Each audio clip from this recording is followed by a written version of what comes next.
Saya itu kalau sedang tahajud, matehai para wali-wali songo atau apa, itu yang terpikir di saya itu hanya satu. Agama Islam itu lahir lewat Quran dan hadis. Tapi kemudian tahu-tahu tetap berimprovisasi, berkembang sesuai tokoh yang membawa.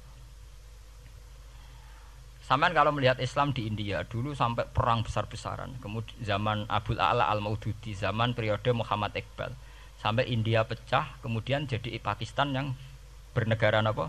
Islam, karena banyak konseptor Islam yang tidak setuju negara sekuler. Akhirnya mereka misah jadi negara Islam Pakistan. Kemudian Timur Tengah juga begitu. Karena Timur Tengah sudah Islam semua, masalahnya itu diislamkan ala Sunni atau ala Syiah. Iran menjelma sebagai aliran Syiah. Yang Sunni dianggap sesat, halal darah. Irak zaman Saddam Hussein pemerintahan Sunni. Sing Syiah dibantai, sehingga wong Kurdi do mati. Era Saddam keok gentenan Saddam sing dibantai. Makanya kalau saya ngaji di Jogja, seminar di Jogja bilang, kita ini harus bersyukur. Kita ini punya tradisi konflik yang terbaik di dunia. Enggak, kita ini punya tradisi konflik yang terbaik di dunia. Sampai nak Isra Ikhwanil Muslimin teng Mesir, Badan Intelijen Nasional atau Badan Stabilitas Nasional, Bakor Setanas atau itu harus terima kasih sama tradisi tokoh-tokoh Islam di Indonesia. Lepas dari kita setuju tidak setuju itu terserah, tapi kita punya tradisi konflik yang paling baik di dunia. Kurang bencinya Gus Dur sama FPI atau FPI sama Gus Dur, paling mereka ya adu statement di depan wartawan. Itu bagus sekali. Cara nang Arab wis tembak-tembakan. Kita punya sejarah. Secara pesantren saya itu punya sejarah panjang. Zaman Mbah Imam beda dengan Mbah Zubair, zaman Kiai Memun beda dengan Kiai yang lain. Paling adu statement saat ada tamu itu paling bagus. Kita punya tradisi konflik paling bagus di dunia. Kayak apa mangkalnya orang NU saat Gus Dur diimpis, dipecat. Tapi habis itu ya sering seminar ketemu Amin Rais. Ya mereka adu polemik, ini tidak konstitusional, ini apa.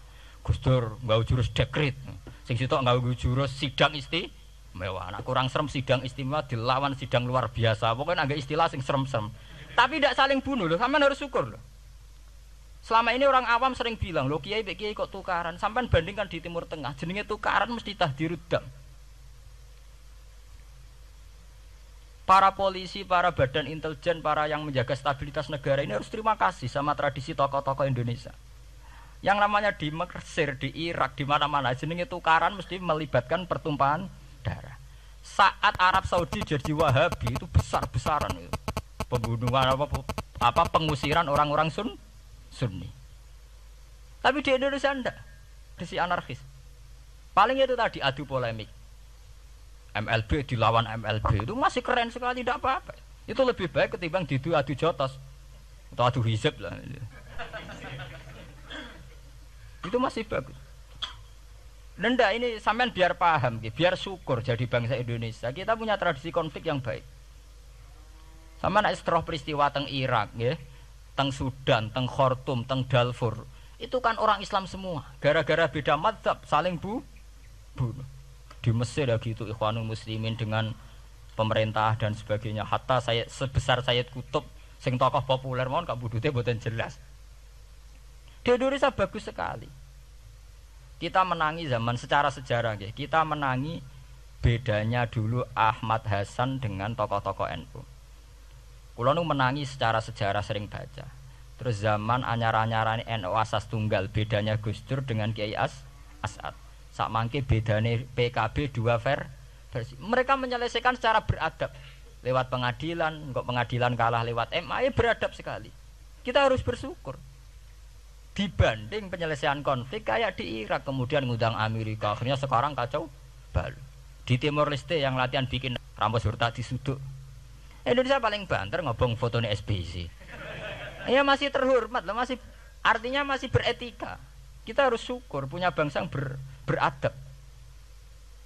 Wong ras setuju antar kiai ya rasan-rasanan. Kiai kok ngono, sing tok kiai kok ngono. Engko sing kiai tengah-tengah ayo ana sing ngono, ana sing ngene dadi.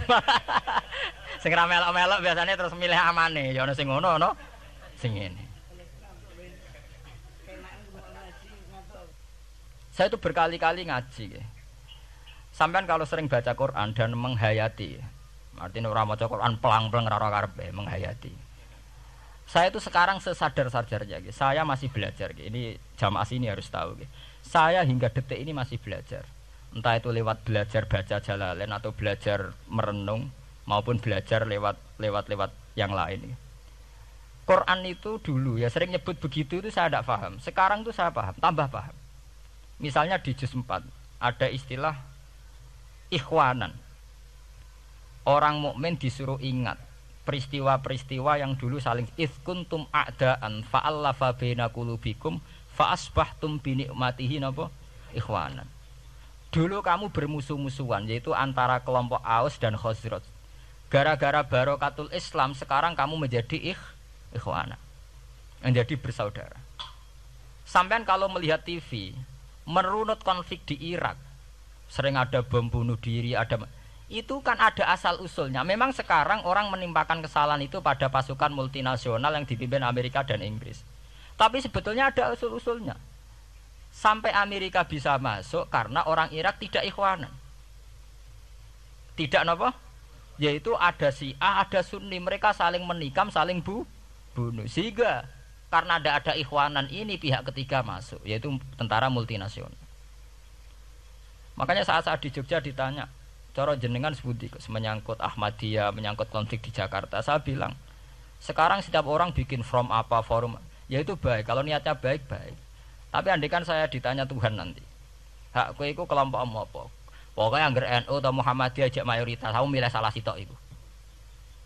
Bukan karena saya oportunis milih yang besar, itu lebih baik, lebih maslahat. Karena kalau setiap orang merasa benar bikin kelompok sendiri akan menjadi kelompok banyak. Dan saat menjadi kelompok banyak, tentu konflik itu lebih tidak terpola. Tidak apa? Terpola. Umpama Hasim tukaran mbek Din Samsudin itu terpola. Tapi nek angger wong ngrasa ketua dhewe tidak terpola. Bagaimanapun ikhwanan itu harus disyukuri. Nggih, dalam kondisi berteman. Sebab itu Nabi sering ngendikan ilzamu jamaahirul muslimin wa man sadza sadzafin. Mbok kamu itu ikut kelompok mayoritas saja. Jamaahirul muslimin cara bahasa netralnya mbok ya kamu itu ikut kelompok mayoritas saja.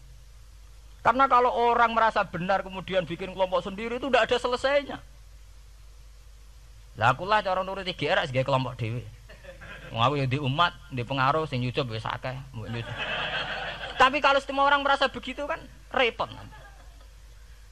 Mursid di kelompok dhewe, tukang toreko di kelompok dhewe, tukang ngaji di kelompok dhewe. Model kitab pirang-pirang sesuk ana jamaah Jalalain, jamaah Muin, jamaah Fathul Wahhab. Nek sing ora iso ngaji jamaah tahlil, jamaah istighosah. Ora ana bar itu. Saya tuh kalau ditanya di Jogja, meskipun saya kritis, artinya kritis itu mungkin terhadap satu fenomena kita tidak setuju atau Muhammadiyah dalam banyak hal atau satu dua hal. Itu tidak menjadi alasan kita untuk tidak mengikuti mainstream. Karena kalau mainstream ini dilanggar, itu kita tidak akan ikhwanan. Dan akibat negatif dari tidak ikhwanan adalah kayak kasus Irak. Iran itu kenapa tidak mudah diserang Amerika padahal punya nuklir? Karena mereka seragam Syiah semua. Itu lebih gampang, lebih susah. Lawan itu apa?